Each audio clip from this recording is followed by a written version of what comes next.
Alright guys, play number 3 of series number 3 here. We're looking at the exact same defense out of Bad Shot, mainly because it's a no huddle set, so he just decides to stick with exactly what he called before. So he's in that cover 1 hole out of the nickel. Everybody's basically locked up man to man here. He does have a zone, a little hook zone here out of this linebacker. This guy's locked up, and then cover 1 over the top, so, or single high if you want to call it that. Now offensively, what he's seeing is play action switch dig out of that same formation he was in before, his opponent was in before. So he's basically running sort of a skinny corner here. It's not quite as hard to the sideline, so I kind of call it a skinny there. Front side is number 3, his tight end is running the dig route. His number 2 here is running the wheel route, and he is getting a post here out of his number 1 receiver. The back going with the play action and then blocking. So that's essentially what you're seeing here. Like I said, Bad is in man-to-man coverage or single high. So I would think in this case, as far as my thought process, Bad needs to get pressure, and obviously he needs good coverage. It's all about his man-to-man coverage, if they can handle the guys that they're playing against in this case. This is man-to-man is kind of very arbitrary type thing. I would think if he has the time, the corner should open up against man-to-man. Also, the dig route would eventually open up if he has the time. Those are the 2 big routes to me, at least. Wheel route versus man, it's hit or miss. Sometimes it can hit. Obviously, it's just dependent on how good his receiver is compared to that DB in this case. Same thing with that post route. The post, I don't think will be there too much because you have that safety deep, so he'll be able to come over and help out against any throw over the middle, obviously. So we'll go ahead and run through this play, see what happens, and discuss.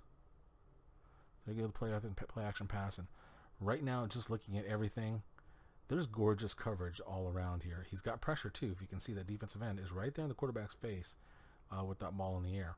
So he got good pressure, forced him to throw early, and there's nobody open. So as you can see where the ball is going right here, guys, it's just basically a throwaway. Just a great job all around by his defense there. So in this case, Bad gets a 2-point for play success. He gets a 2-point for doing his job. Obviously, he had his guy covered there, and no bonuses. I mean, there's no big play on this at all, and there's no negative bonuses obviously either.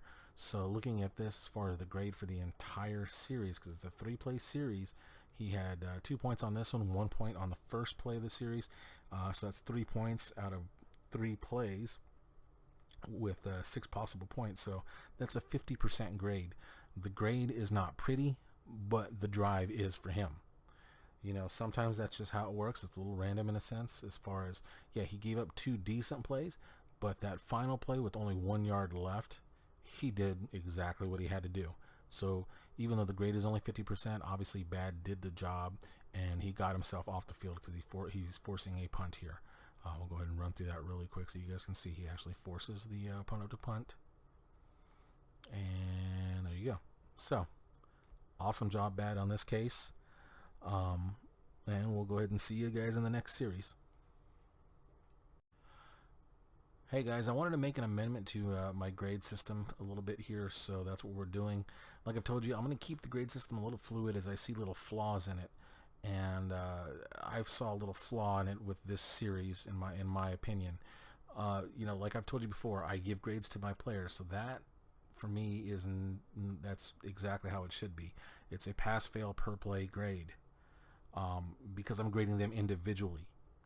Whereas within this game, I have to grade you, or grade myself, or grade Bad in this case, on not only what he does with his player, but how his team succeeds, how his team does per play. So in this case here, like I said, it was actually 3 out of 6 points for 50% grade, but it was a 3 and out. So I figured, and I thought to myself, it doesn't make sense that he gets a failing grade for getting a 3 and out. Yeah, he gave up 2 plays, but neither one of them was huge. So I decided to add 1 extra point for him, and it's basically, instead of a play bonus, it's a series bonus. And as you can see right there where I have it written down, bonus for getting a 3 and out on the series is equal to 1, so he gets an extra point for that. So that makes it a 4 out of 6 at least, and gives him a 67% grade on that case. It's a passing grade, not the greatest grade in the world, but still, obviously he did his job. He got a 3 and out, which is spectacular. That's exactly what you want. So that's why I decided to make the amendment to the system.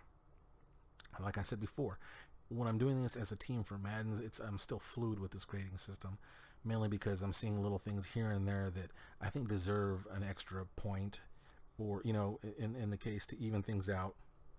Because like I said, his first 2 plays, yeah, he didn't have the great play success on those 2 plays, but he also did not give up huge plays, so he shouldn't be penalized too much for that. And in this case, it would have penalized the entire series by not giving him that extra point, to me, in my opinion at least. So I decided to give that extra point for the 3 and out, and it evens things out a lot better. Obviously with a 67%, it's a passing grade. He doesn't deserve a failing grade for this drive, for this whole series, because obviously it's a 3 and out, guys. So he didn't give up any points, and he just 3 plays. So awesome job.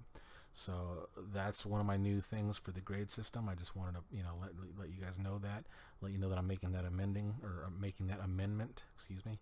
And we'll see you with the next series.